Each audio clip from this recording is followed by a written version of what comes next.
The weather. We applaud it, curse it, even try to predict it. The weather dominates our lives, and sometimes it makes us suffer. Hurricanes are born of thunderstorms that grow in strength as they feed off the heat and high humidities of warmed ocean waters. As their winds rise to more than 74 miles an hour, they become hurricanes, driven by tropical trade winds and moving into higher latitudes.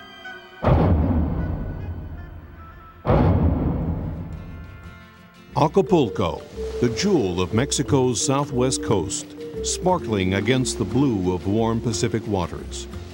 It is the home to scores of luxury resort hotels, where Mexican and foreign tourists gather to play in the hot tropical sun. There is another side to Acapulco, one not found in travel brochures. The mountain slopes above the city are dotted with shanty towns. Local officials have turned a blind eye to settlers who illegally clear trees and build homes on the mountain's dried-up riverbeds. It is not an easy life, but while the hills may be unstable, life there is built on strong foundations. We used to live more or less well.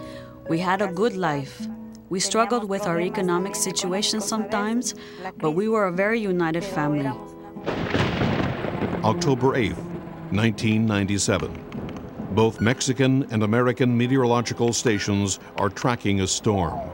It is approaching Mexico's Pacific coast, and it is quickly turning into a hurricane. They call it Pauline. That day, Alejandro Marquez and his wife Juliana work at their 2 stalls in the local market. It is just another day, except for the wind. By 8 p.m., Alicia Alvarez Gutierrez learns of the approaching storm from a co-worker. They said, no, it won't come in, don't worry. Anyway, I left for my home and arrived there around 8:30. By the time Alicia Alvarez arrives home at 9, it has been raining for an hour, with no signs of letting up. I was watching the TV that night because I was concerned about the wind and whether the hurricane was going to hit or not.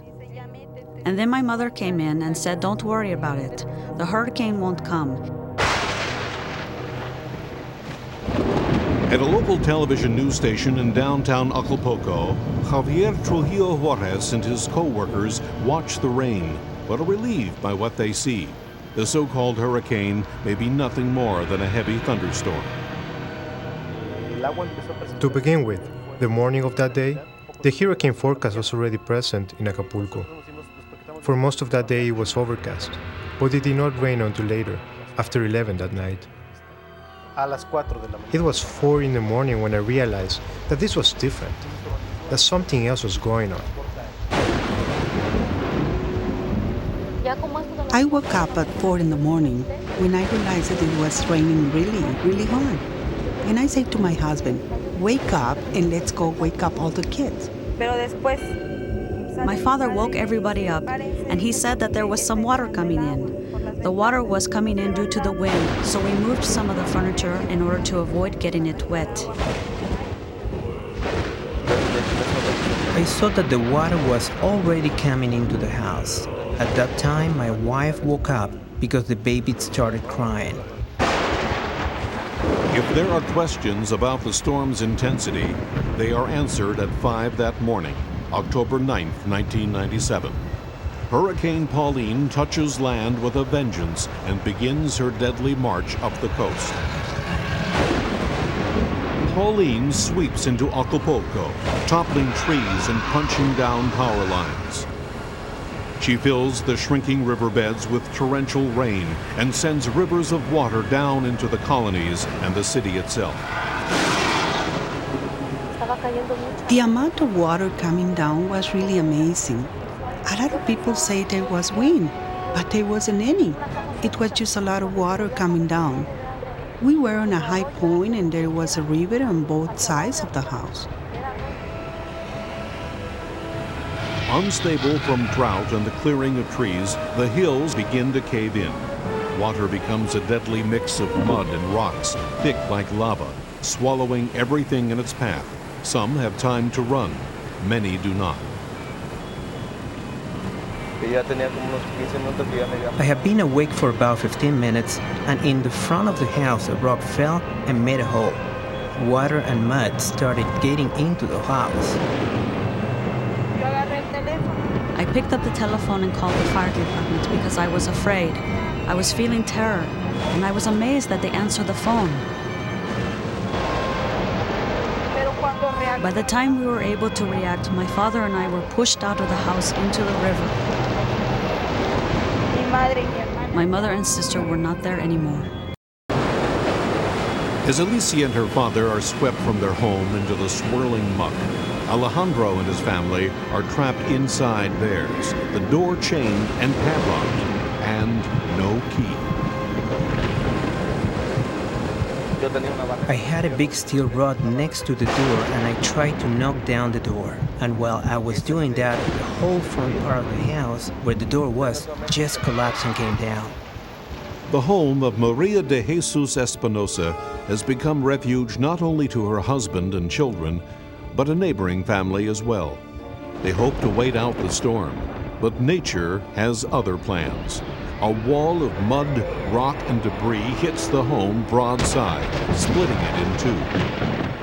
When I heard the noise from the rocks coming down, I left my home. The house collapsed behind me, throwing me forward. Manuel Guzman and his family are also under attack. His son and daughter-in-law are there with him, and his infant grandson.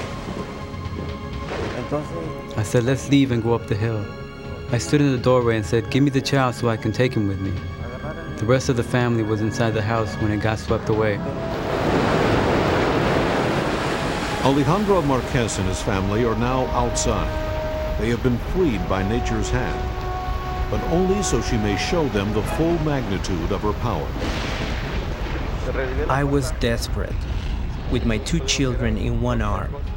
When I stepped outside, I sank into the mud, and I was falling together with my 2 children. While Alejandro fights to keep his family together, other families are torn apart.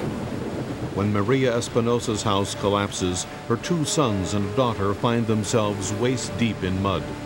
Those inside the house are buried alive, including Maria's other daughter. I was crying for help, for everyone to help me take them out. If we could just get them out, they might still be alive. Thinking that they too might be buried under the debris, Manuel Guzman searches frantically for his family.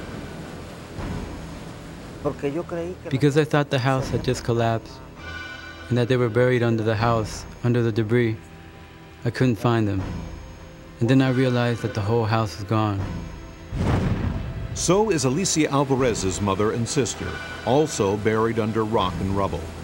Her father has been injured by the metal rods of a broken fence lurking in the roaring river. Now father and daughter hold on to that same fence for dear life.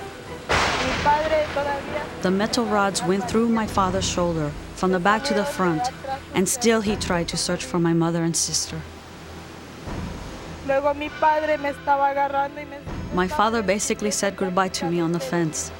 He said, "You have to keep going. I have lost everything. I have lost my 2 loves, my wife and my daughter, and now I'm going to be taken too." And I was saying, "Don't just leave me alone. You cannot do that to me." And he said, "You are very young and you are strong. You have to keep going."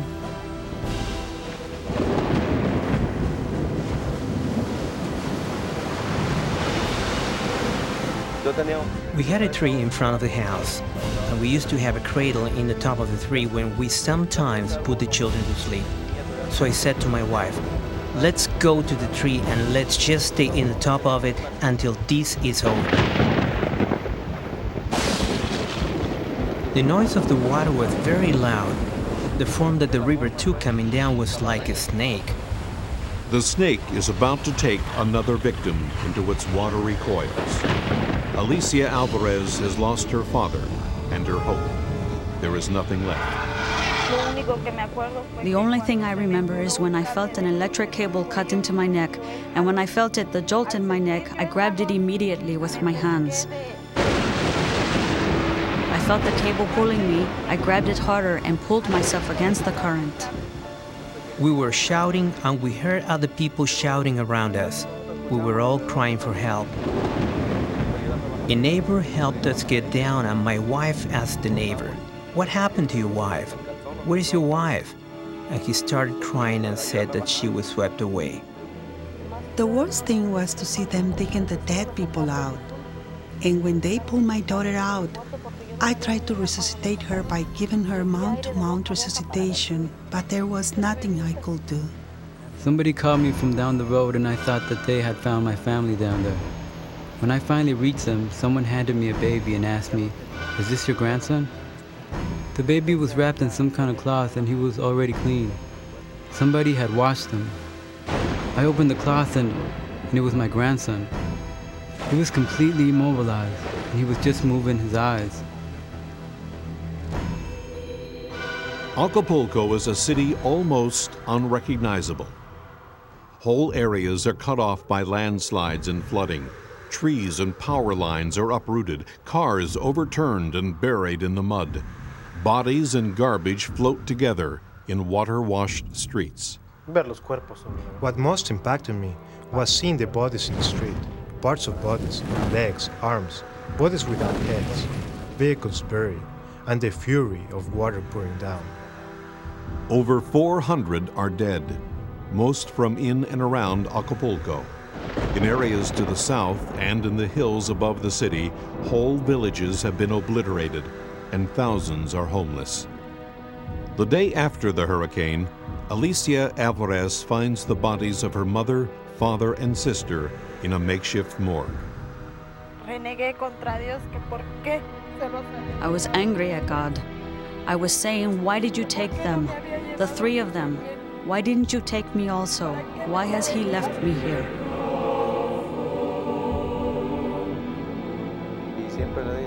At that moment, the tree was the only one that could help us. And many times in the past, I had considered chopping it down because it was in the way of the house. And I'm really grateful to that tree. No, definitely, we were not prepared. To say otherwise would be lying. We did not have the resources or the procedures to cope with a disaster like this. If we had paid attention to the television and the advice that was given to us, we wouldn't have gone through all these things. We thought we were in a safe place, but we were not.